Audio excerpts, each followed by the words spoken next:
नमस्कार, मी स्नेहा. आपण पाहताय साम टीव्ही. सेक्स एक सुखी जीवनाचा मंत्र. डॉक्टर विजय दहिफळे यांच्यासोबत या कार्यक्रमाच्या एका नव्या कोऱ्या लाईव्ह भागामध्ये तुम्हा सगळ्यांचं स्वागत. मंडळी, सेक्स हा आपल्या सगळ्यांच्या जीवनाचा एक महत्त्वाचा भाग, परंतु तो केवळ शारीरिक आनंदापुरता सीमित नाहीये. तर सेक्स म्हणजे एकमेकांच्या मध्ये असलेली, म्हणजे एका स्त्री आणि एका पुरुषामध्ये असलेली एक निरोगी बांधिलकी आहे आणि ती निसर्ग नियमानुसारच आहे, नैसर्गिकच आहे.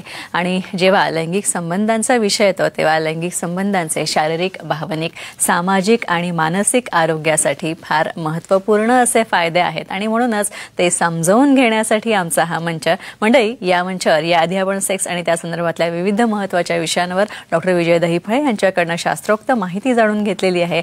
अत्यंत वैज्ञानिक अशी माहिती जाणून घेतलेली आहे. मग त्यात योगा असो, म्युझिक असो, झुंबा, सेक्स, धूम्रपान किंवा मद्यपान अशा अनेक विषयांवर डॉक्टरांनी आपल्याला सहज शैलीमध्ये मार्गदर्शन केलेलं आहे. आज सुद्धा एका महत्त्वाच्या विषयावर आपण डॉक्टरांचं मार्गदर्शन घेणार आहोत. मात्र त्याआधी डॉक्टर विजय दहिफळे यांच्याबद्दल जाणून घेऊयात एका छोट्याशा व्हिडिओच्या माध्यमातून. डॉक्टर विजय दहिफळे हे एक सुप्रसिद्ध सेक्सोलॉजिस्ट, यूरोलॉजिस्ट आणि अँड्रोलॉजिस्ट आहेत. डॉक्टर विजय दहिफळे यांचे क्लिनिक संभाजीनगर, हैदराबाद, दिल्लीमध्ये द्वारका आणि पुणे येथे आहेत. त्याचबरोबर नवी मुंबईमध्ये नेरूळ, खारघरमध्ये मेडिकोर हॉस्पिटल, ठाणे, दादर, अंधेरी, कल्याण, नाशिक, नागपूर, अहमदाबाद आणि दुबईमध्ये सुद्धा त्यांचे क्लिनिक्स आहेत. डॉक्टर विजय दहिफळे हे नेहमीच देशविदेशात कॉन्फरन्सेस आणि सेमिनार्ससाठी जात असतात आणि सेक्स बाबतच्या सगळ्या समस्यांवर मार्गदर्शन करत असतात. तर जसजसं आपलं वय वाढत जातं आणि आपण वयाची 50शी गाठतो, अशा 50शीच्या उंबरठ्यावर आपलं सेक्स लाईफ कसं असावं हे जाणून घेण्यासाठी आणि हे समजावून सांगण्यासाठी डॉक्टर विजय दहिफळे आपल्या साम टीव्हीच्या स्टुडिओत पुन्हा एकदा आलेले आहेत. त्यांचं स्वागत करूया. डॉक्टर, स्वागत तुमचं आमच्या शोमध्ये. नमस्कार. मंडळी, पुरुषांमधील सामान्य लैंगिक समस्या ज्या आहेत ना, त्यामध्ये इरेक्टाईल डिस्फंक्शनचा समावेश होतो. लैंगिक आरोग्य हे माणसाच्या जीवनाचा एक महत्त्वाचा भाग आहे आणि त्याचा वय, नागरी स्थिती किंवा त्या व्यक्तीची लैंगिक प्रवृत्ती ही काहीही असो, पण हे जोडप्याच्या नात्याचा एक महत्त्वाचा भाग आहे, हे सत्य आहे आणि हेच महत्त्वाचं आहे. तसंच लैंगिक आरोग्याच्या अनेक समस्यांवर उपचार असतात आणि म्हणूनच या समस्यांबद्दल आपण त्या तज्ज्ञ डॉक्टरांशी बोलणं, मन मोकळं करणं, निसंकोचपणे बोलणं हे फार महत्त्वाचं असतं बरं का. आणि म्हणूनच सरांच्या दादर क्लिनिकमध्ये आपल्या एका 26 वर्षीय विवाहित मुलाला घेऊन एक गृहस्थ आले होते. या मुलाची पत्नी त्याला लग्नानंतर काही दिवसांमध्ये सोडून गेली होती. बरं, हा मुलगा सुद्धा अतिशय उच्च शिक्षित होता, दिसायला खूप सुंदर होता, चांगला देखणा असा होता. लैंगिक आणि शारीरिकदृष्ट्या तो असमर्थ आहे असं त्याच्या पत्नीचं म्हणणं होतं, असं त्या तरुणीचा आरोप सुद्धा होता. तसंच मुलानं सुद्धा आपल्याला कामवासना नाहीये आणि कमजोरी आहे असं मान्य केलं होतं आणि काही तपासण्याही त्याने केल्या होत्या आणि आता पालकांना त्याचं दुसरं लग्न करायचं होतं, पण त्याआधी ही समस्या सोडवावी म्हणून ते डॉक्टरांकडे आले होते. आणि आता यावर सरांनी सगळं ऐकून घेतलं, या तरुणाच्या वडिलांचं तसंच या तरुणाची समस्या ऐकून घेतली आणि सगळ्यात महत्त्वाचं म्हणजे दोघांचं समुपदेशन केलं. त्यांना व्यवस्थित समजावलं की या तरुणाला नक्की काय समस्या आणि या तरुणाला उपचार सुरू केले. आता हा तरुण समस्यामुक्त झालाय. पण डॉक्टर, मला एक सांगा, असे खरं तर अनेक पालक जे आहेत ते आपल्या नवविवाहित पाल्यांना घेऊन तुमच्याकडे आले असतील, म्हणजे मुली असो, तरुण असो, तरुणी असोत, तुमच्याकडे नेहमी येतात. अशा वेळी काय करता तुम्ही, नेमकं काय समुपदेशन करता? कारण ऑलरेडी खूप निराश झालेले असतात. आणि आज तुम्ही हा फार महत्त्वाचा टॉपिक दिलाय मला. तपासण्या केल्या आणि फिटनेस, म्हणजे सेक्शुअल फिटनेस असतं का, ते लिहून देता येतं का, किंवा असं काही सर्टिफिकेट देता येऊ शकतं का, हा अतिशय महत्त्वाचा विषय आपण डिस्कस करणार आहोत. सांगूया आपण. सर्वप्रथम आपल्या जगभरातील सर्व दर्शकांचं या सुखी जीवनाच्या मंत्राच्या लाईव्ह भागामध्ये मनापासून अभिनंदन आणि स्वागत. सर्वात महत्त्वाचं श्रावण मास सुरू झालेला आहे. यामध्ये खूप विविध सण येतात. स्पेशली आज नागपंचमी आहे, त्याबद्दल सर्व आपल्या दर्शकांचं मनापासून अभिनंदन, कौतुक. आणि हे तुम्ही सर्वजण जो हे शो पाहताय, अतिशय महत्त्वाची माहिती म्हणजे सेक्शुअल फिटनेसचं सर्टिफिकेट देता येतं का, मी सांगणार आहे. या ठिकाणी सर्वांनी हे शेवटपर्यंत पाहायचंय, स्वतः तर पाहायचंय, पण आपले मित्र असतील तर त्यांनाही पाहायला लावायचं. किंवा बऱ्याच जणांना फेसबुकवर लाईव्ह पण पाहता येतं साम टीव्ही, त्या ठिकाणी जर नुसतं .com टाकलं तर या ठिकाणी स्नेहाजी, असं तुम्ही विचारलं की या ठिकाणी मुलगी जी आहे, कितीतरी उदाहरणं आहेत की 6 महिन्यामध्ये, वर्षामध्ये निघून गेली. मग घरच्यांनी तगादा मागं लावला की सर्टिफिकेट द्या, आम्हाला सर्टिफिकेट दाखवा की हा फिट आहे, तरच आम्ही मुलीला परत पाठवू, असं देता येतं का? अजिबात नाही. का सांगतो? सायकोजेनिक, न्यूरोजेनिक, वास्कुलोजेनिक, कॉर्पोरल काय काय फिटनेस देणार? सायकोलॉजिकल फिटनेस देणार का? फिजिकल फिटनेस देणार का? फिजिओलॉजी किंवा बायोकेमिस्ट्रीचं फिटनेस देणार किंवा कंडिशन रिफ्लेक्सचं देणार? एक साधं उदाहरण सांगतो मी. समजा विहीर आपली पूर्ण भरलेली आहे, त्यामध्ये पाईपलाईन आहे, मोटार खूप छान आहे आणि लाईटच नाही, पाणी येईल का? मग ही पूर्ण यंत्रणा नॉर्मली हे सांगता येईल का? आता आणखी काही उदाहरणं देतो. या ठिकाणी काही पार्टनर असे असतात की सर बाहेर माझं एकदम चांगल्या पद्धतीने होतं, पण मी घरी काहीच करू शकत नाही, आता काय सर्टिफिकेट द्यावं? Condition reflex. म्हणून एकच महत्त्वाचं सांगतो तुम्हाला की या ठिकाणी ॲनाटॉमिकली फक्त सिस्टीम कशी आहे किंवा कलर डॉपलर किंवा हार्मोन्स तपासले तर त्या ठिकाणी तिचे रिपोर्ट कसे आहेत, पण हा व्यक्ती सेक्शुअली फिट आहे असं सर्टिफिकेट देता येत नाही. का? कारण इच्छाशक्ती. समोरच्या व्यक्तीने जर ठरवलं की मला काहीच करायचं नाही आता, मग त्याला आपण काही अनफिट म्हणणार का? म्हणजे किती कन्फ्युजिंग हा प्रश्न आहे. हे आपल्या पूर्ण आज शो मध्ये डिस्कस करूया. बाकी आणखी तुम्ही सांगू शकता आपल्या प्रश्नांसाठी देखील आणि काही इन्फॉर्मेशनसाठी. नक्कीच. तर डॉक्टर विजय दहीफळे यांना सुद्धा तुम्ही भेटू शकता, कारण डॉक्टरांना भेटल्यानंतर तुमच्या खरंच ज्या लैंगिक समस्या आहेत ना त्या नक्की काय आहेत हे डॉक्टर तुम्हाला नक्की समजावून सांगतील आणि त्याच्यावर योग्य ते शास्त्रोक्त उपचार सुद्धा देतील. त्यामुळे तुम्ही सुद्धा त्यांचं समुपदेशन घेऊ शकता. आणि सरांची जी महाराष्ट्रातली वेगवेगळ्या ठिकाणची क्लिनिक आहेत, मग संभाजीनगर, पुणे, नेरूळ, दादर, ठाणे, कल्याण, नाशिक, नागपूर, नवी मुंबईमध्ये खारघर इथे, तसंच नेरूळमध्ये सुद्धा सर तुम्हाला भेटू शकतात. अनेक जण त्यांच्या या सेंटर्सवर येतात, सरांचा सल्ला घेतात. तुम्ही सुद्धा असं करू शकता. आणि आता जर तुम्हाला आमच्या या कार्यक्रमात सहभागी व्हायचं आणि सरांना काही तुमच्या मनातल्या शंका, प्रश्न विचारायचं असतील आणि समाधान करून घ्यायचं असेल त्याचा, तर नक्कीच तुम्ही सहभाग घेऊ शकता. आणि त्यासाठी आमचा स्टुडिओ क्रमांक लिहून घ्या. आमचा स्टुडिओ क्रमांक आहे 0226930244. चला तर आता आपण चर्चेकडे वळूया. एक फोन आलेला आहे माझ्या प्रश्नाआधीच, त्यांचा आधी कॉल घेऊया. कोण बोलताय? तुमचं नाव सांगा. अस्मिता बोलते मी. हा, नमस्कार अस्मिताजी, बोला. हा, नमस्कार सर. तर माझा प्रश्न असा आहे की नियमित संबंध ठेवल्याने मासिक पाळीवर काय परिणाम होतो? जसं की म्हणजे जास्त अंगावर जाणे, कंबर दुखणे वगैरे, असं की त्याच्यावर काय परिणाम होतो त्याबद्दल सांगा सर.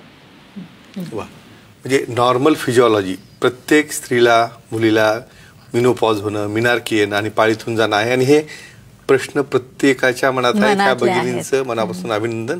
सांगूया काय भीती असते याबद्दल ती. मित्रांनो, या ठिकाणी सांगतो, निसर्गाने दिलेली जी सायकल आहे तुमची मेन्स्ट्रुअल सायकल, त्यामध्ये प्रवाह येणं, 4 दिवस तो राहणं, त्यानंतर तो सिजेशनमध्ये जाणं, या गोष्टी चालू असताना बऱ्याचदा पार्टनरची भांडणं होतात. भांडणं का होतात?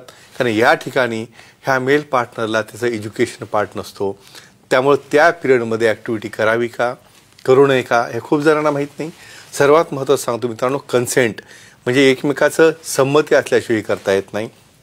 बऱ्याचदा पिरियड्सच्या अगोदर काही क्रॅम्प येऊन त्या ठिकाणी पेन होत असतात. अशा वेळेला पिरियड्सच्या अगोदर जर संमतीने समजा संबंध झाला असेल तर बऱ्याचदा ऑक्सिटोसिन, डोपॅमिन आणि काही पेन रिलिव्हिंग एन्डॉर्फिन्स तयार झाल्यामुळं नक्कीच मेसेसला पेन कमी होत असतो किंवा शेवटी असताना देखील कमी होतो. आणि त्या ठिकाणी ब्लिडिंग देखील कमी होतं. का? कारण त्या ठिकाणी ऑर्गॅझम झाल्यामुळे ते सायनसेस युट्रसचे क्लोज होतात. म्हणून एकच सांगेन, तुमच्या पार्टनरची कन्सेंट असेल तर त्या ठिकाणी ॲक्टिव्हिटी केल्यामुळं तुमचे क्रॅम्प, तुमचे स्पाझम किंवा पाळीच्या अगोदर पोटामध्ये जे दुखतं ते नक्कीच कमी होतं. पण संमतीशिवाय तुम्ही कुठलीही गोष्ट करू शकत नाहीत.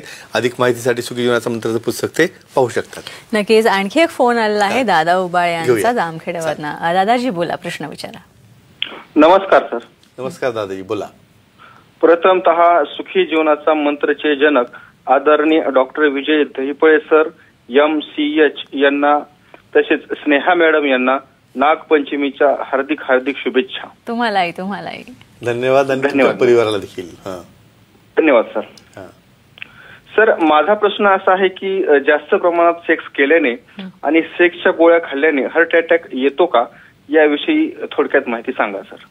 अच्छा, म्हणजे आहेत की नाही गोष्टी. म्हणजे असं कट्ट्यावरच्या गप्पा मारताना तो गेला, तो फक्त हार्ट अटॅक आला का, त्यांनी जास्त क्रिया केल्यामुळं, त्याने किती गोळ्या खाल्ल्या होत्या. हे मिसकन्सेप्शन आहेत पूर्ण. कशा आहेत सांगूया आपण. मित्रांनो, हे बघा, तुम्हाला ज्यावेळेस सिलेक्शन क्रायटेरिया कुणी खायला पाहिजे, कुठली गोळी BP वाल्याने घ्यायला पाहिजे, कुठली गोळी डायबिटीस वाल्याने घ्यायला पाहिजे, किती डोजमध्ये घ्यायला पाहिजे, किती वेळा अगोदर घ्यायला पाहिजे, असे काही क्रायटेरिया असतात. उलट ॲक्टिव्हिटी केल्यामुळं तुमच्या शरीराचा ब्लड फ्लो हा 10 पटीने वाढलेला असतो. त्या ठिकाणी हृदयाला सप्लाय हा अतिशय चांगल्या पद्धतीने होतो. त्यामुळे त्या ठिकाणी ऑक्सिजनचा पुरवठा चांगला होतो, हार्टची हेल्थ चांगली राहते. इवन हार्ट अटॅक किंवा इतर प्रकारचे हार्ट डिसीज व्हायचे चान्सेस हे कमी असतात. म्हणून तर म्हणेल सेक्शुअल ॲक्टिव्हिटी संपन्न असेल तर तुम्ही तुमचं हार्टची स्वास्थ्य खूप छान ठेवू शकता. पण महत्त्वाचं आहे, ज्याला खूप हाय BP आहे, ज्याला ऑलरेडी इन्फार्क्ट आहे, ज्याला ऑलरेडी काही हायपोटेन्शनच्या किंवा BPच्या गोळ्या चालू आहेत, त्यामध्ये काही स्पेसिफिक ड्रग्ज असतात की नायट्राइट्स वगैरे, ज्यामध्ये की ह्या खाल्लेली गोळी वासोलायलेशन करते. दोन्हीचं कॉम्बिनेशन होऊन बऱ्याचदा त्या ठिकाणी हायपोटेन्शन किंवा BP डाऊन होऊ शकतं, म्हणून त्याला त्रास होऊ शकतो. किंवा एक साधं उदाहरण देतो, जो कुठलीच गोळी दुसरी खात नाही आणि त्याला अटॅक आला, मग त्यावेळेस तुम्ही कोणतं कारण सांगणार? म्हणून याची भीती बाळगू नका. पण काउंटर सेलवर कुठलंही मेडिसिन घ्यायचं नाही. सेक्सॉलॉजिस्ट, युरोलॉजिस्ट, ॲड्रॉलॉजिस्टच्या सल्ल्याने जर ट्रीटमेंट घेतली तर नक्कीच तुम्हाला हार्ट अटॅक वगैरे किंवा अशा गोळ्या खाल्ल्याने कोणाला काही त्रास होत नाही. त्यामुळं हार्टची हेल्थ चांगल्या ठेवण्यासाठी सुद्धा या मेडिसिनचा खूप चांगला फायदा होतो. अच्छा डॉक्टर, आणखी एक फोन आहे मिनल कापडिया यांचा, परभणीवरून बोलतायत त्या. मिनलजी विचारा प्रश्न. Hello sir. हा नमस्कार जी, बोला. सर मॅडमला आणि सरांना नागपंचमीच्या खूप खूप शुभेच्छा. धन्यवाद. धन्यवाद तुमच्या परिवाराला देखील आमच्यातर्फे. Thank you sir. सर नियमित संबंध ठेवल्याने वंध्यत्वावर काही परिणाम होतो का आणि कशामुळे त्याबद्दल माहिती द्यावी. म्हणजे आज म्हणजे जवळपास जो टॉपिक आपण दिलेला आहे, समजा बेनिफिट्स किंवा त्याचे फायदे, त्या अनुषंगानं प्रश्न येणं म्हणजे हे आपल्या कार्यक्रमाची ब्युटी आणि शोभा आहे. बघा, ऍक्टिव्हिटी आणि फर्टिलिटी. आता थोडक्यात मी थोडंसं IVF वर बोलतो. म्हणजे नैसर्गिक पद्धत जी आहे, प्रेग्नन्सी होणं नैसर्गिक आहे, डिलिव्हरी होणं नैसर्गिक आहे. पण तुम्ही त्याला आजार बनवला. सांगूया आपण. हे बघा, निसर्गाने ज्या दिलेल्या गोष्टी आहेत ते निसर्गाचं गिफ्ट असतं.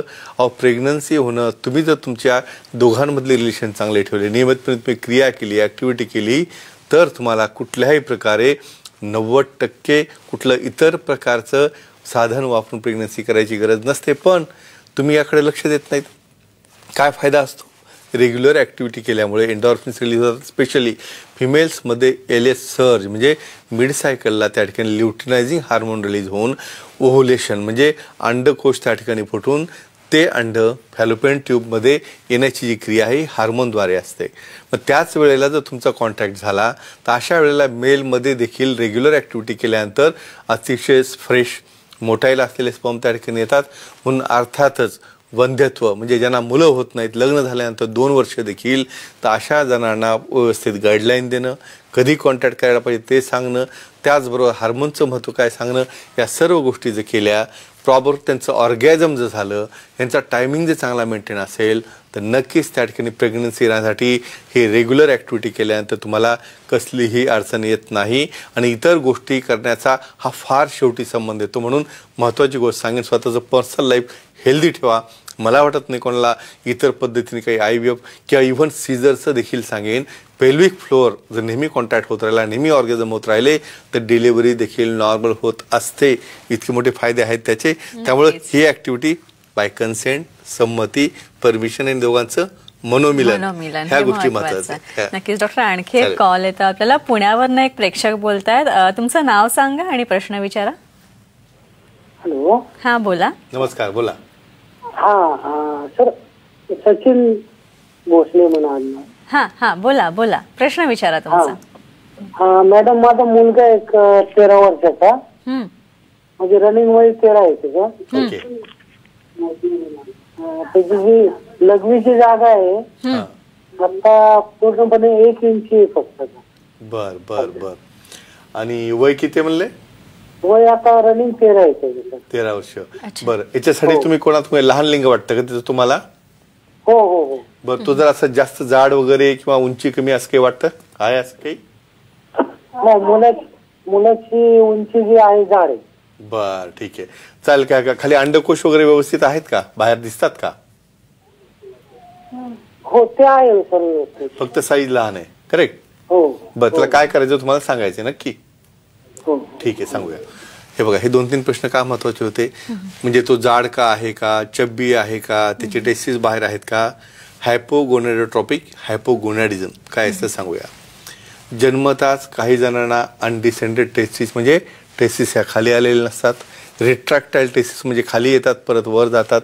मायक्रोपेनिस म्हणजे काय तर स्ट्रेच पेनाइल लेंथ, म्हणजे मुलांमध्ये समजा ती लेंथ आपण जर स्ट्रेच केली फ्लॅसिड फॉर्ममध्ये असताना तर ती लेंथ जर 1.5 ते 2 इंचापेक्षा देखील लहान असेल, याने 1 इंच सांगतायत बरोबर आहे, तर त्याला मायक्रोपेनिस असं आपण म्हणतो.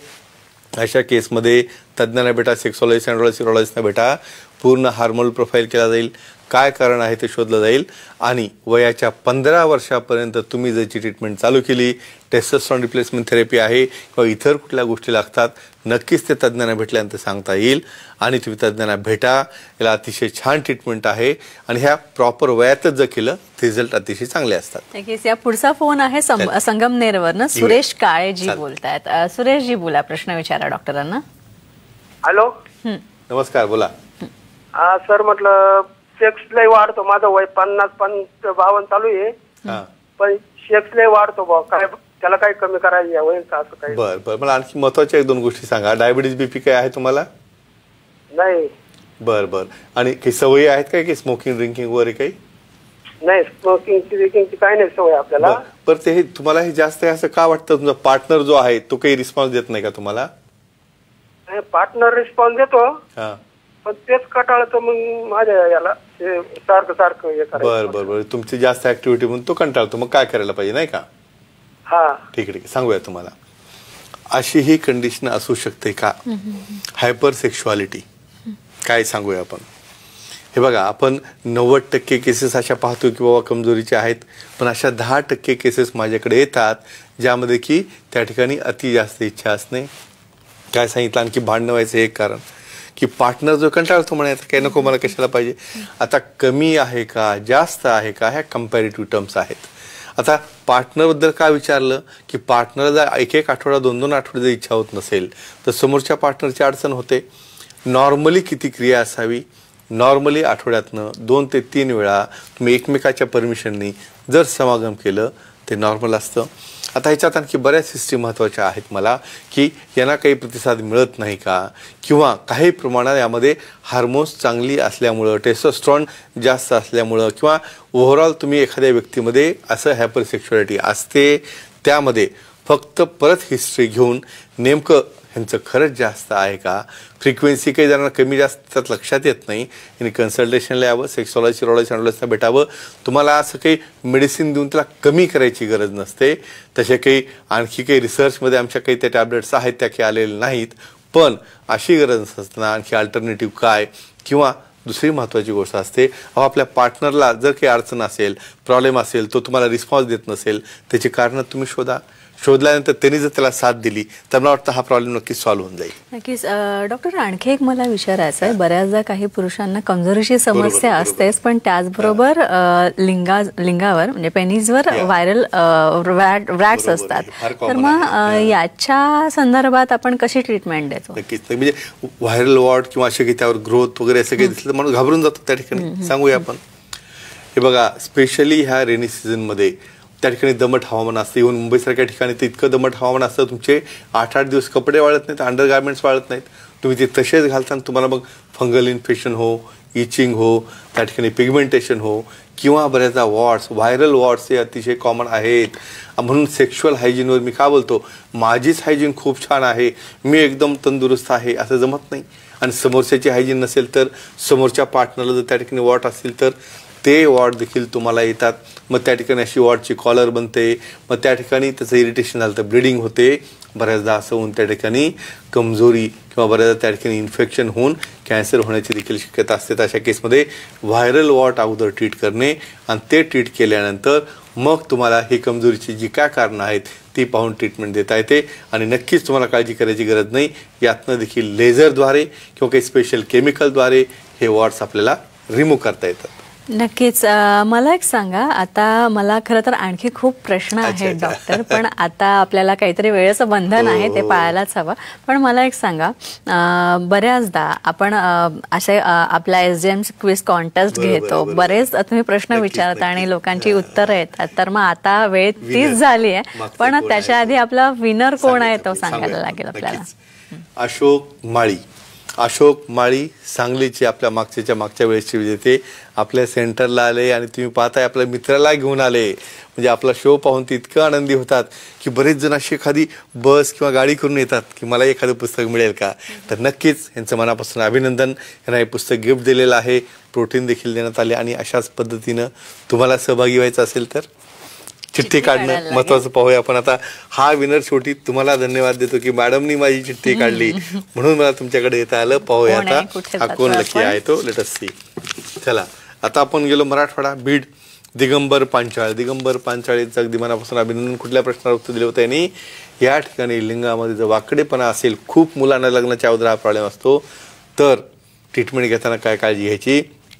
जर थोडंसं डिव्हिएशन असेल त्याला काही हरकत नसते, पण त्या डिव्हिएशनमुळं स्वतःला त्या ठिकाणी प्रॉब्लेम येत असेल, पेन होत असेल किंवा समोरच्या पार्टनरला काही इजा होईल असं जर वाटत असेल किंवा कमजोरी त्यामुळे येतं असं वाटत असेल तर त्याला ट्रीटमेंट देऊन बऱ्याचदा सर्जिकल एक्सिजन आहे, पिशॉट थेरपी आहे किंवा बऱ्याचदा पेरिकार्डियल बोहाईन ग्राफ्ट त्या वापरून आपण त्याला नीट करू शकतो. असं छान उत्तर दिलेलं आहे.